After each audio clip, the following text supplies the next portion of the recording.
ikinyoma iyo kimaze kuguhorahoza kiragucukurira kikaguhamba kikarenzaho itaka kikavuga kiti sha nuramuka uzutse aho ngutabye nuhava ubwo nzabe ntazi kurwana. Imana ishimwe. Ushobora kumbwira ati kuki uvuze Imana ishimwe kandi uvuze ibintu bibabaje?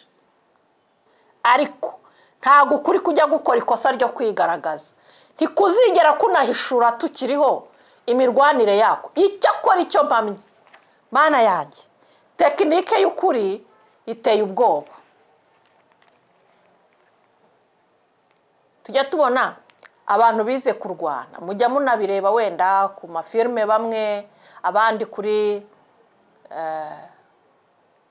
social media.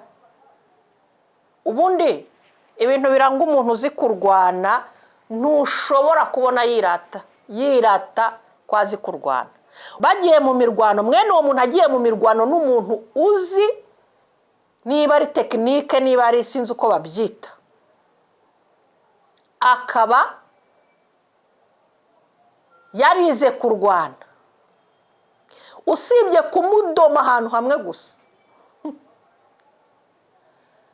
Nukumudoma ahantu hamwe. Aho neza, Yesu Kristo nashimwe. Mugira amahoro n'umugisha w'Imana. Ni mwarimu Imana ishimwe Clarisse ubaramutsa. Izina ry'Imana rihabwe icyubahiro. Nkuko nabibateguje, naraje kandi ntimuzongera kumbura, ntago muzambura pe. Rero mumaze iminsi mumbona kuri audio, urugendo nyine umuntu aba arimo gukora rwo gukorera Imana mu buryo bugoye, ariko Imana nimpa umugisha nzajya nshyiraho n'amashusho. Ni muri urwo rwego rero nakoze uko nshoboye kugira ngo njye ku mashusho, njye ku ishusho, mumbone hanyuma tuganire mundeba, kuko benshi barampamagara bakambwira bati rwose mwarimu Clarisse, ama audio turayumva nibyo ariko tuba dushaka no kukubona. Bisaba imbaraga rero, bisaba imbaraga rwose. Ubwo ndanabasaba ikiganiro cyangwa ibiganiro byose uko uzajya ubona kigufashije, ugisharinga mugenzi wawe, ukore share, hanyuma abatarakora subscribe muyikore kugira ngo ibiganiro byose nzajya ntambutsa mujye mubikurikira, mubibone, muhite mubikurikira. Ubundi mujye muri comment mumbwire uko mubibona, ese murishimye, ibiganiro mbagezaho birabubaka. Hanyuma mukore n'ibyitwa like. Buriya iyo ukoze ibyo bikorwa mbabwiye cyangwa iyo mirimo mbabwiye, ububaye umutera nkunga uhoraho. Nubwo n'indi nkunga iyo ariyo yose uyifite wayidutera, ariko niyo ni inkunga ikomeye gukurikira ibiganiro dutambutsa by'umurimo w'Imana, ukabisharinga bagenzi bawe. Ubu dufashije kwihutisha umurimo wa Kristo turiho dukora, kandi ububaye n'umuterankunga wacu, kuko iyo ufashe amafaranga yawe ugakurikira ikiganiro kuri telefone wayishyiriyemo ushaka kugira ibintu ubona, buriya ntugire ngo ntubaye umuterankunga, niko umugisha w'Imana ugenda uza. Navuze byinshi, abakurikira imbuga nkoranyambaga murabizi ko ari uko byubakitse, ubaye umuterankunga uhoraho. Rero reka dusenge Imana, dushimire Imana isumba byose iduhaye uyu mwanya. Data wa twese uri mu ijuru, Imana iriho yazo kandi izahora iteka ryose, ushimwe kandi uhabwe icyubahiro. Kiza izina ryawe hejuru ko waduhaye impano y'umunsi. Uyu munsi wawe uduhaye kugira ngo tuwishimiremo. None Data mwiza, ndagusabye kugira ngo ubane nanjye, mpinduka akanwa kawe, kandi bene Data bagiye gutega amatwi iki kiganiro cy'ijambo ryawe, umwuka wera banezeze, umwuka wera abigishe, umwuka wera abasobanurire kuruta njyewe uko nakora. Urakoze kumvise gusenga, ngaho bana natwe duha umugisha muri byose, bisenze mu izina rya Kristo Yesu nizeye, amen. Reka duhimbazanye Imana. Nkunda kuririmba, banzi nkunda kuririmba cyane, numva nzakomeza gusaza ndirimbiro wacunguye rwose. Duhimbazanye Imana mu ndirimbo y'umunani mu gushimisha Imana. Izina rya Yesu turaryubaha, twemera umukiza yuko ari Uwiteka, ngo bitere Imana icyubahiro, kuko Yesu ari we Jambo ry'Imana, ngo bitere Imana icyubahiro, kuko Yesu ari we Jambo ry'Imana.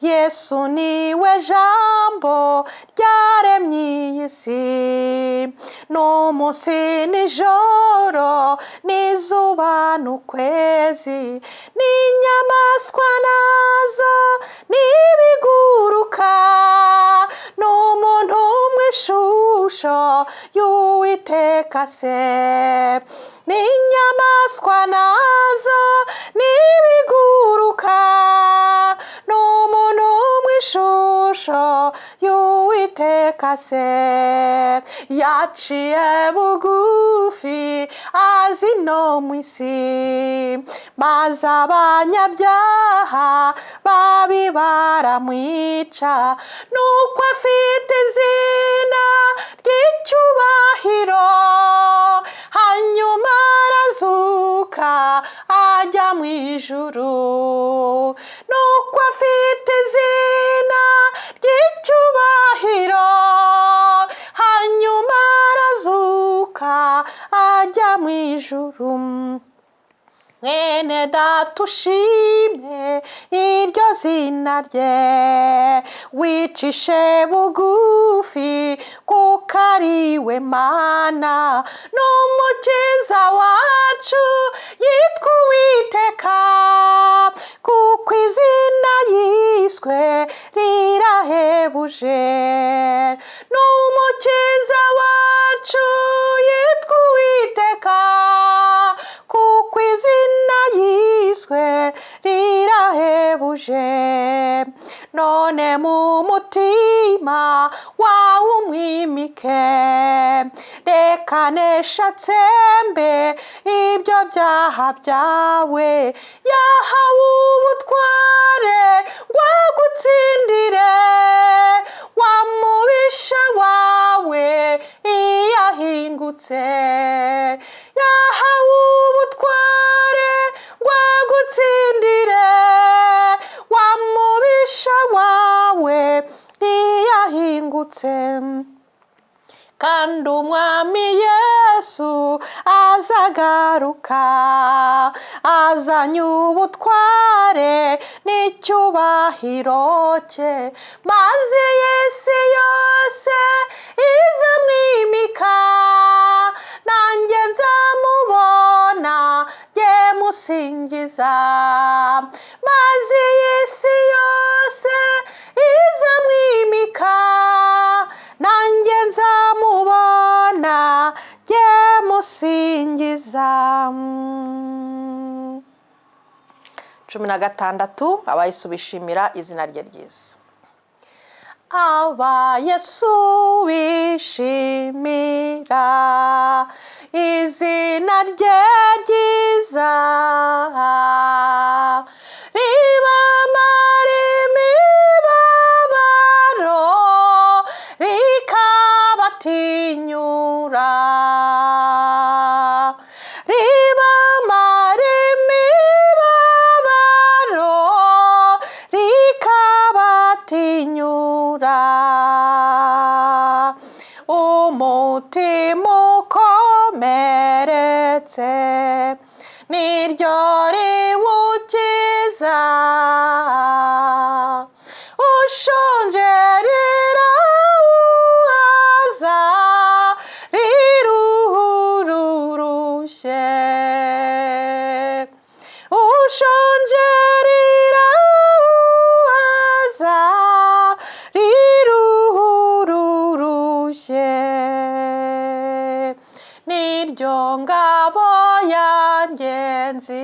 neza ihora inkingira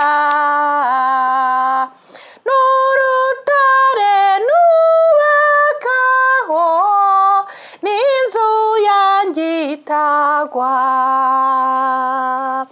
n'urutare nubakaho n'inzu yanjye itagwa uri umutambyi nemera n'umwami untegeka n'umwungeri ugendagira n'inshuti nizera n'umwungeri ugendagira n'inshuti nizera ni wowe bugingo bwanjye kandi kuri wowe niho nsiganirwa Yesu kandi uri n'inzira niho nsiganirwa Yesu kandi uri n'inzira nuko ndasaba wemere ishimwe ngushima nubwo ntabasha kuvuga ibigukwiriye nubwo ntabasha kuvuga ibigukwiriye nanone uko mbishoboye nzajya nguhimbaza no mu ipfa ryanjye iryo zina rizampumuriza no mu ipfa ryanjye iryo zina rizampumuriza. Imana ibahe umugisha.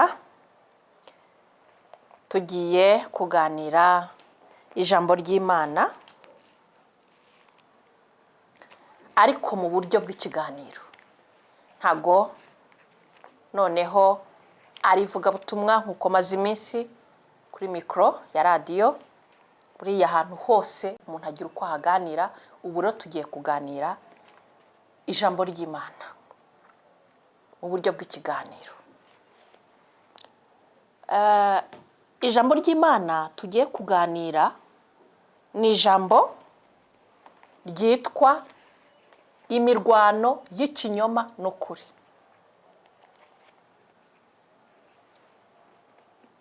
Hanyuma turarebera hamwe ibintu bibiri kuri ibyo byanditswe byera. Ikinyoma n'ukuri birwana biti. Hanyuma tunarebere hamwe ni iki gitsinda. Igitsinda mbere ni ikihe? Ikirwana n'imbaraga ni ikihe? Ikirwana na tekinike ihambaye ni ikihe? So rero mba hafi, kuko muri iyi minsi hari ibinyoma bikomeye, ibyifuzo bya bene data ndimo kwakira. Hari ibinyoma bikomeye pe, hari ibinyoma bikomeye abantu barimo kubeshyerwa. Reka rero nze turebe ibi bintu by'ikinyoma n'ukuri byifashe biti. Bibiliya byanditswe byera izi ikinyoma n'ukuri yaranabigaragaje, igaragaza uko bimeze. Isi bisuzumira mu mategeko.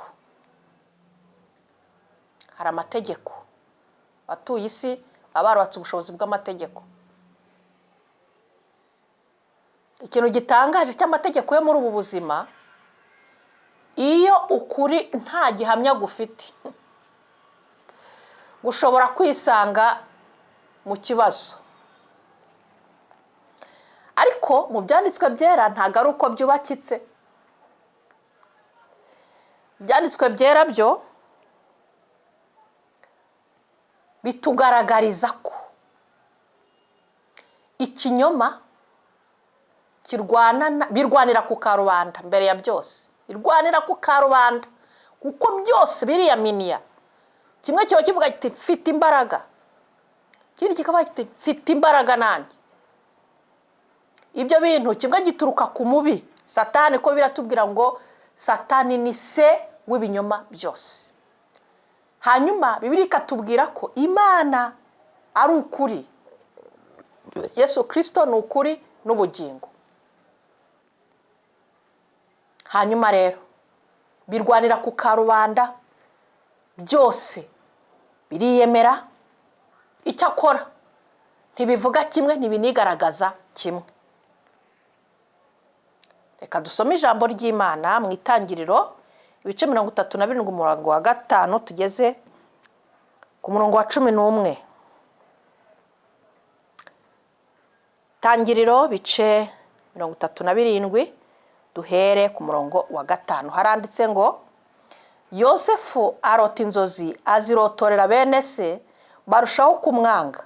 Arababwira ati ndabinginze nimwumve inzozi narose, ngo twahambiraga imiba mu murima, umuba wanjye urahagarara urema, iyanyu miba ikikiza uwanjye iwikubita imbere. Bene se baramubaza bati ni ukuri wowe uzaba umwami wacu? Ni ukuri wowe uzadutwara? Izo nzozi ze n'ayo magambo ye bituma barushaho kumwanga. Yongera kurota izindi nzozi azirotorera bene se ati nongeye kurota izindi nzozi, ngo izuba n'ukwezi n'inyenyeri 11 binyikubita imbere. Azirotorera se na bene se. Saramucyaha aramubaza ati izo nzozi ni inzozi ki? Ni ukuri njye na nyoko na bene so tuzaza twikubite hasi imbere yawe? Bene se bamugirira ishyari, ariko se ajya yibuka ayo magambo, akajya yibuka ayo magambo. Reka dusome muri Matayo ibice 28. Ubutumwa bwiza bwanditswe na Matayo ibice 28 umurongo wa mbere tugeze ku murongo wa 15. Nuko umunsi w'isabato ushize, kuwa mbere w'iminsi 7, umuseke wenda gutambika, Mariya Magadalena na Mariya wundi bajya kureba cya gituro. Habaho igishyitsi cyinshi, nuko marayika w'umwami Imana yaramanutse ava mu ijuru, abirindura igitare akicaraho. Ishusho yesaga n'umurabyo, n'imyenda ye yeraga nk'urubura. Babarinzi bamubonye bagira ubwoba, bahinda imishyitsi basa n'abapfuye. Ariko marayika abwira abagore ati mwegoho mwitinya, kuko nzi yuko mushaka Yesu wabambwe. Ntari hano, kuko yazutse nk'uko yavuze. Nimuze murebe aho umwami yari aryamye. Nimugende vuba mubwire abigishwa be yuko yazutse, kandi azababanziriza kujya i Galilaya. Iyo niho muzamubonera, dore ndabibabwiye. Bava mu gituro vuba bafite ubwoba n'ibinezaneza byinshi, birukanka bajya kubwira abigishwa be. Maze Yesu ahura nabo, arababwira ati ni amahoro. Baramwegera bamufata ku birenge, baramupfukamira. Maze Yesu arababwira ati mwitinya, nimugende mubwire bene data bajya i Galilaya, niho bazambonera. Bakigenda, bamwe muri ba barinzi bajya mu murwa. Ita kuri umurongo wa 11. Bajya mu murwa, babwira abatambyi bakuru ibyabaye byose. Bateranira hamwe n'abakuru, bajya inama. bagurira abasirikare ifeza nyinshi bati mujye muvuga muti abigishwa be baje nijoro dusinziriye baramwiba. Umutegeka naramuka byumvise tuzamwemeza namwe tuzabakiza amakuba. Nuko baherako bijyanira ifeza babigenza uko bohejwe. Iryo jambo ryamamara mu Bayuda na bugingo n'ubu.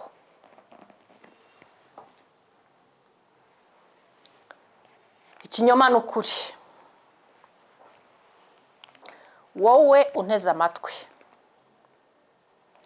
ndashaka kukubwira ko ikinyoma kigira intwaro nyinshi. Za ntwaro zose uzi umwanzi agira, impiri, inkoni, ibintu byose arondoye ntagira izo avuga abantu bakagira ubwoba hano. Ikinyoma kandi kiravutagura, kirakubita kikababaza, kirasa.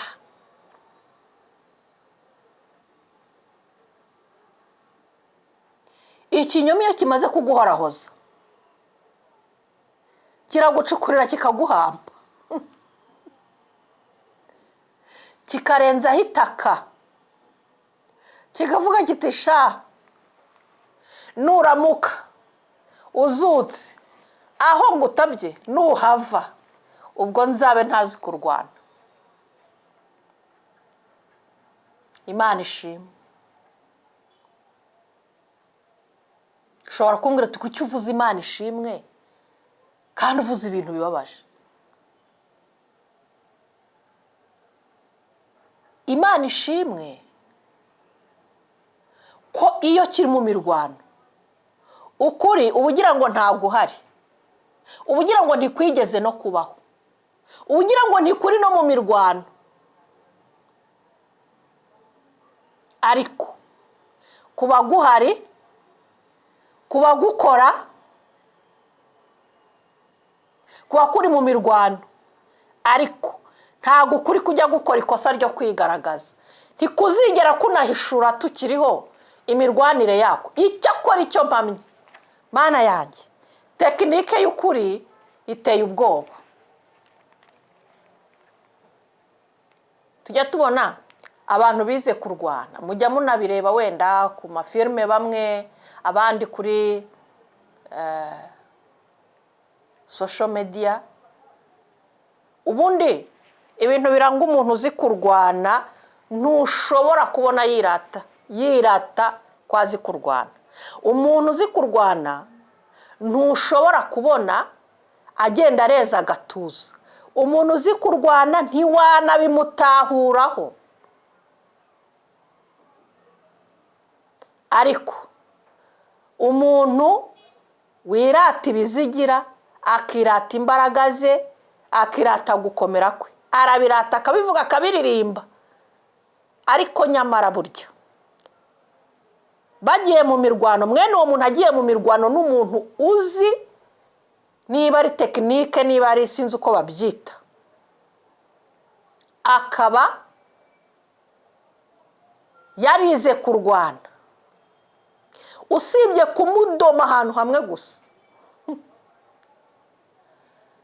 ni ukumudoma ahantu hamwe ukabona umuntu ararambaraye, ibizigira by'akabipfana ubusa, imbaraga z'akazipfana ubusa, amagambo menshi yavugaga akayapfana ubusa, n'ibindi bisa bityo. N'ukuri rero n'ikinyoma ni uko bikora imirwano. Dusomye inkuru hano, tubonye umwana muto Yozefu. Yozefu yari umwana wubaha iwabo, yari umwana wuzuye indangagaciro z'ubumuntu, yari afite uburere, yumviraga indero za kibyeyi. Imana ishimwe pe. Hanyuma yabagiye rero kuragira inka na bagenzi be bagakora amakosa, niba baribaga ibigori, niba baracukuraga imyumbati ya rubanda ntabwo nzi icyo bakoraga bira ntikigaragaza gusa bakoraga amafuti uwo mwana ntarangweho amafuti bataha bagera mu rugo akabwiriza atari ko papa turaragira ariko aba bantu bangiza ibintu by'abandi bakora ibintu kanaka saka bagura ati mwabana mwe mujye musigaho se yamwitegereza akamubonamo imbuto yo kubaha Imana no kubaha ababyeyi aramukunda amudodeshereza ikanzu yisa ubundi umuntu umeze utyo aba yisa mu bandi arisa muri sosiyete arisa muri community arisa mu kazi arisa ntago yiba ntariganya ntabeshyira bagenzi be ntagirira ishyari bagenzi be ntacongera bagenzi be mu kazi akora akazi nk'uko agomba kugakora raporo akayitanga nk'uko agomba kuyitanga mwene uwo muntu ni ibintu bihita byikora arakundwa akundwa n'abakoresha akundwa na bagenzi be nabo bameze nkawe cyangwa se akaba yakundwa n'abatameze nka ariko bifuza kumera nkawe bakajya bambwira bati twigishe ubigenza ute ariko hari ibindi byikora arangwa akangwa n'abanyamanyanga bose akangwa n'abanyamafuti akangwa n'abanyamakosa arangwa pe arangwa rero inshuro nyinshi bajya bamuhimbira ibinyoma kugira ngo bamukure ku mwanya yarariho cyangwa se batamukuye ku mwanya yarariho bamwirukane bibonera uburyo bwo gukomeza amanyanga n'amakosa yabo niko byagenze kuri umwana w'umuhungu rero kuri Yosefu hanyuma ikintu gitangaje yari umwana ufite indoto nziza ziva ku Mana yari afite indoto ziva ku Uwiteka z'ukuri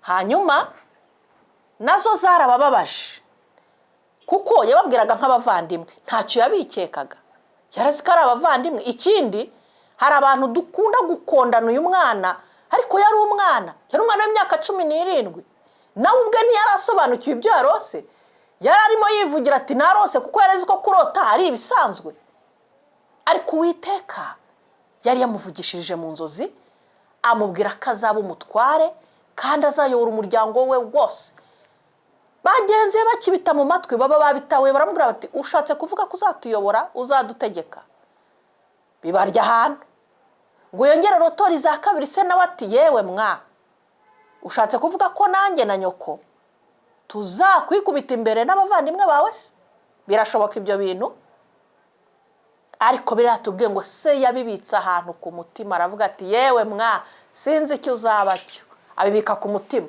murabizi ko tubyara abana umwana wese afite umwihariko we mu bana banjye nanjye iyo mbarebye ndacishiriza nk'umubyeyi nkavuga nti yewe mwa nawe yewe mwa nawe imbere hanyu ndimo kuharebera mu bikezi umwana rero ikinyoma cyahise gitangira akazi gitangira kuvutura gitangira kumukubita umunsi umwe bagenzi bagiye kuragira mu ishyamba we ntiyari yagiyeyo mama niba bari barakinubye se akavuga ati mutazajya muhora muntukira umwana kw'abarega ariko aramubwira ati ndashaka kujya kureba amakuru mu rwuri y'abagenzi bawe baragenda aramubwira ati akira imitsima akira n'ibindi hanyuma arabimuha aragenda abasanga mu ishyamba yabanje kubabura abaza umuntu ati nta bavandimwe banjye wamboneye uwo muntu aramubwira ati ushaka kuba bajyanye umukumba hitwa Dotani unyaruka ugenda urebe ko bariyo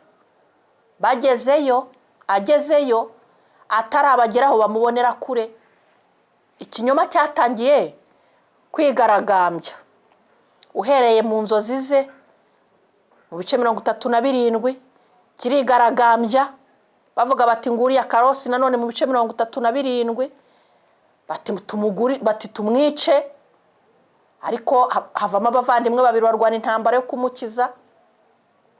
Umwe ati oya, nimureke twe kwishyiraho amaraso atariho urubanza, uyu nakara kacu, mureke tumunage mu kiriya gisima muri kiriya kiriba cyakamye, uko azaba bizamenywe nawe, wenda inyamaswa y'inka zizamuriramo cyangwa umugizi wa nabazamusangamo, ariko mureke twe kwishyiraho amaraso atariho urubanza. Ibyo bikora kugira ngo ashake uko amukiza. Imana ishimwe cyane. Ndagira ngo mubwire ngo mu makuba yawe Imana niyo yagusigariza umuntu umwe uzamusigarana. Niyo wakwanga n'abantu benshi, niyo wakwangwa, umva rwose Imana iguhishura umuntu umwe wo kukubwira imporekira. Bamutaye rero mu gisima, izi nkuru mwese murazizi, turi ku kinyoma n'ukuri. Bamujugunyamo baravuga bati turabishoshe.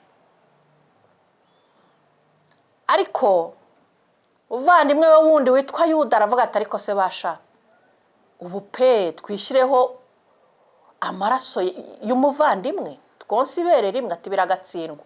Tereka mbereke tumufate tumugurishe n'abariya b'Ishimayeli agende nk'Egiputa uko azaba niko Imana ibizi. Baramwohereza baramugurisha aragenda. Ikinyoma cyicaye ku ntebe gute? Bamwambuye ikanzu yari yambaye, yayindi se yamudodeshereje nziza, babaga intama, bica intama barayibaga, bayijandika mu maraso, bahita bayohereza kuri se. Baramubwira ati ariko pa, twabonye iyi kanzu ijanditse mu maraso, reba uyu ntago yaba, iyi ntiyaba ari ya kanzu ya Yozefu? Se ngo ayitegereza aravuga ati data we, iyi ni ikanzu y'umwana wanjye. Ikinyoma gihita cyicara ku ntebe. Ese bene data, aho urandebera ukabona hari ukuri waharabukwa? Tugeze aho ngaho byonyine, aho hari ukuri waharabukwa? Nta kuri waharabukwa.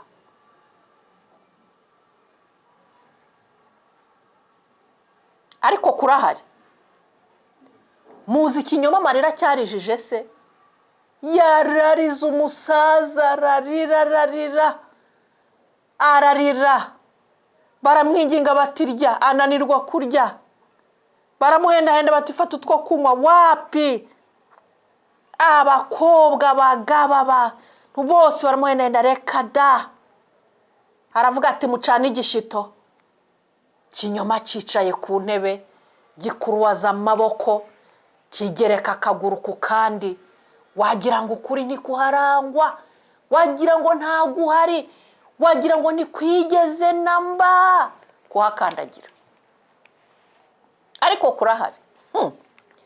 Kurahari, kuri kuba guhari. Hanyuma rero bene se bati sefini turabishoje, hanyuma ubwo izo nzozi za Clarisse tuzaba turebana nazo.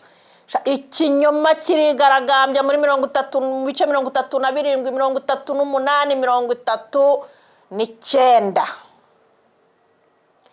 Bigeze mu bice byaho 40, ukuri gutangira gukora gake, kuba kwarakoze mu buryo butagaragara,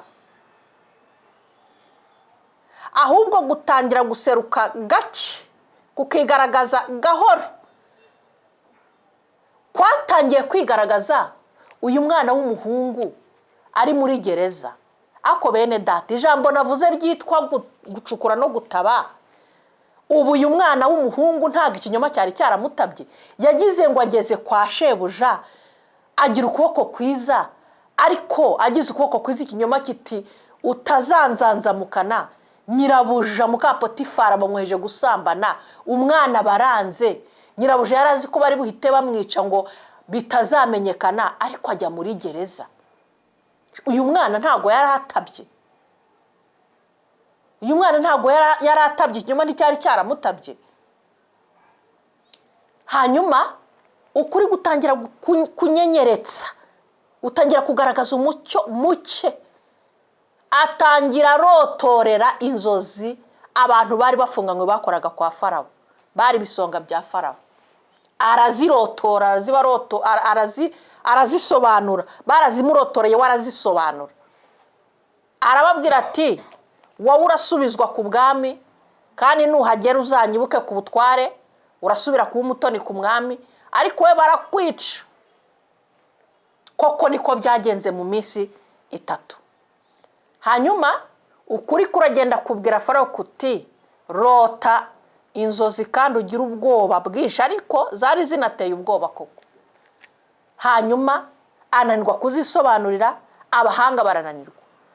Wa muntu wasobanura inzozi na Yosefu aravuga ati ariko hariya muri gereza nyakubahwa harimo umwana w'umuhungu w'umwiguriye yasobanura inzozi, kandi niko byagenze njye na mugenzi wanjye.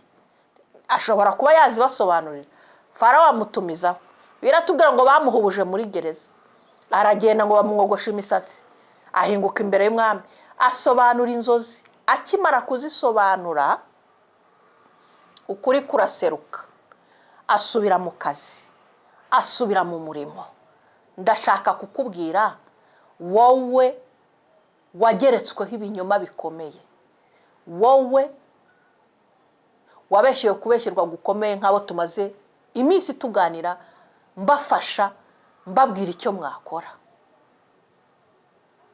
Hari inkingi y'ukuri ikomeye umuntu aba agomba kuba afite: kudateshuka mu mutima we, kubaha Imana, kwitwara neza mu bantu, kugeza no kubaba barakubeshyeye uba ugomba kubitwaraho neza. Izina ry'Imana rihabwa icyubahiro. Ubundi wowe ugatuza, ugasenga, ugatuza, Imana ishimwe. Hanyuma rero 41 ukuri gutangiye kujya ku mugaragaro. Sinababwiye ko ikinyoma kigaragambije mu bice 37, 38, 39. Ukuri rero iyo kwaserutse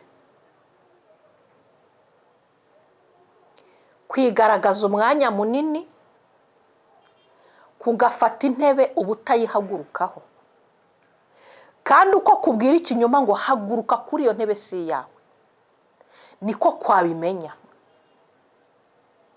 Cyubahiro kibi cy'Imana ihoraho. Nawe abo bahuguje, abo barimo gutwarira amazu, tujya tuganira koko, kandi nanjye nakurikirana namubaza niba ibyo muba mumbwira ari ukuri, nkumva ni uburiganya bukomeye. Nkambwa ntucogore gutekereza icyo wakora, ntucogore gusenga. Hari ibintu bijya bigaragaza by'ibishashi, bijya bigaragaza gutsinda k'ukuri. Byonyine uyu mwana w'umuhungu, nyirabuja wamushyirishije mu nzu y'imbohe yamurebesheje amaso asate.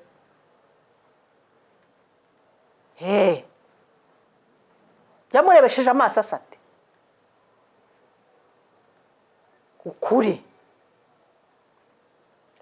Ukuri kuragenda guteza inzara, kandi kurwana k'ukuri kuratangaje. Niyo isi yavaho, ijuru rikavaho, ukuri uko kwavuzwe kurasohora. Nta kintu bibwiye ukuri kubona abantu bicwa n'inzara ndetse bakanapfa pe, bakabashingura. Ukuri kurimo kujya gushaka kwicara ku ntebe yako. Aha ndavuga ukuri kw'Imana, ndavuga ukuri kwisumba byose. Erega ijambo Imana yavuze umuntu wese nashaka ajya arihindira umushyitsi. Ijambo Imana yavuze nushaka ujya uritinya. Numenya umuntu Imana yagize ikivugaho, uririnde muvandimwe. uramwitondere. Kandi inama nagira abanteze amatwi mwese ni uko mukwiye kwitondera umuntu wubaha Imana uwo ari wese, kuko uyu mwana nuko yari yivugiye ibyo yarose, ariko hari undi muntu bashobora kuba acecetse ariko abitsa amabanga y'isumba byose, apima amatoni n'amatoni mu buryo bw'Imana. Uritonde guhutaza umuntu wubaha Imana, uritonde guhutaza umuntu usenga, uritonde guhutaza umuntu urwana intambara yo gukiranuka, uritonde guhutaza umuntu ukora umurimo we neza yahamagariwe n'Imana. Uritwararike mwana w'umuntu we. Njyewe ubu kuva nabaho n'umupene umwe, umukristo umwe ntazi idini wabusengeramo ryose, ndabitwararika. Sinzi umugambi w'Imana ku buzima bwabo, sinzi icyo bavuganye n'Imana isumba byose, sinzi icyo bavuganye n'Imana ihoraho. Nge ndabitwararika. Ntabwo njya nkina n'umuntu wubaha Imana, sinakina n'umuntu wubaha Imana. Nkugiriye inama, yewe wariganije umukirisitu, washobora kumusubiza ibintu bye ukimara kumva izi nkuru. Wamusubiza ibyo wamwambuye, wamusubiza ibyo wamutwaye. Ntago mbizi niba ari isambu, ntago mbizi niba ari amafaranga, ntago mbizi niba ari umurima, ntago mbizi niba ari inzu.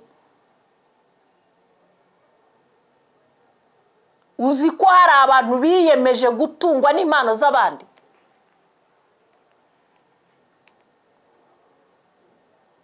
Uzi ko hari abantu biyemeje gutungwa n'ibyo abandi baruhiye? Niba uzi ko wabyibye umupene, ukaba uzi ko wabyibye umwana w'Imana, nkugiriye inama bimusubize. Kuko Uwiteka azabikuryoza, kandi ntacyo bimubwiye mbisubiremo. Kuba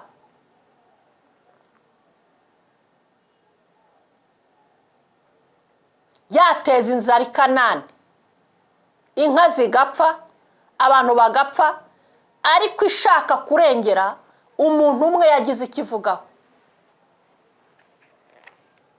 Imana ibagirire neza. Hanyuma rero inzara yarateye, mwese murabizi. Amakuru yumvikana ko aho Yosefu ari muri Egiputa hari ibyo kurya, kuko umuntu wavuzweho n'Imana agira ibimuranga, agira uko asa. Mu bintu bimuranga, ibintu bye byose abikorana ubwenge n'ubwitonzi. Yewe ufite icyo Imana yakuvuzeho we, itwararike, itwararike, itwararike. Niba uzi ko uhetse amabanga y'Imana ukaba utengatiye amabanga y'Imana, itwararike, itwararike.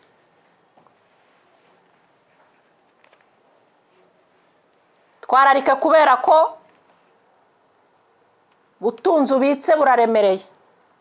Uri umunyamabanga ukomeye. Wabuze amategeko agenga abanyamabanga bo muri ubu buzima tubamo bwo mu isi? Waba uyazi? Kirazira kumena ibanga uri umunyamabanga. Isomo ryitwa pnematology ni isomo ryigisha ibijyanye n'ubuzima bw'umwuka mu ijambo ry'Imana. Ritubwira ko umwuka wera ari umuntu. ibiranga ko umwuka wera ari umuntu arababara, umwuka wera ajya anarira, umwuka wera araniha. Ibyo byose twabisanga mu ijambo ry'Imana. Rero umwuka wera iyo umennye amabanga atari ngombwa yakuvaho cyangwa akareka kuzongera yagutakariza icyizere. Mu yandi magambo, yagutakariza icyizere. Ndakubwiza ukuri, mu buryo bw'Imana haba ibanga, mu buryo bw'Imana haba ibanga rikomeye. Uvuga ari uko umwuka wera akubwiye ngo ibi ndakubwiye ngo ntubizigame, ntubigire ubwiru. Yohana ari kugirwa cy'ipati, Imana avuga ati ibi ntubigire ubwiru. Ibyo bivuze iki? Bivuze ko hari ibindi bigirwa ubwiru, hari ibindi bigirwa ubwiru. Imana idufashe.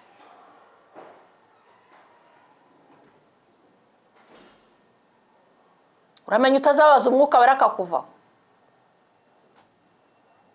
utazabaza umwuka wera akaguta, wabaho ute? Nabwiraga umuntu wese waba yarariganije umwana w'Imana ngo amusubize ibye, musubize ibye. Umunsi Imana izaza kubikuryoza, izakuremeraho amateka kuzageza isi irangiye.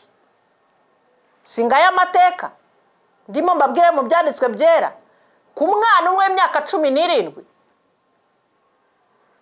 Ukuri kuratangaje.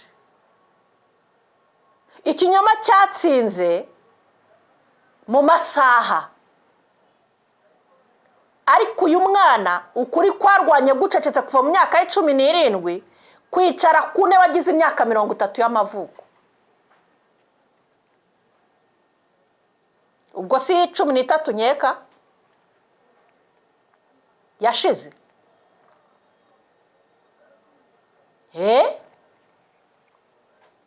Nta mikino ku Mana, nta mikino.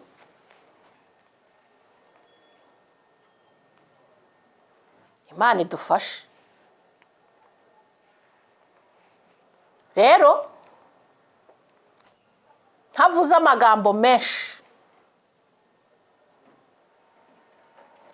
ukuri kwigaragaje mu bice 41 na 2 na 3 na 4 na 5 na 6 na 7 kugera ku nsinzi 100%. Kurwana na tekinike, gukubita hari ngombwa. Haleluya, haleluya! Gukubita hari ngombwa, ntabwo kurwana nk'umuswa. No, ushobora kureka ukababara imyaka 1, 2, 3, 5, 10, 20, ariko ukuri kukazaseruka bidasubirwaho, hatagira usubira kugukoma, hatagira usubira kukuvugaho ijambo niri na rimwe. Uriya mwana w'umuhungu yarababaye, ikinyoma cyaramubabaje.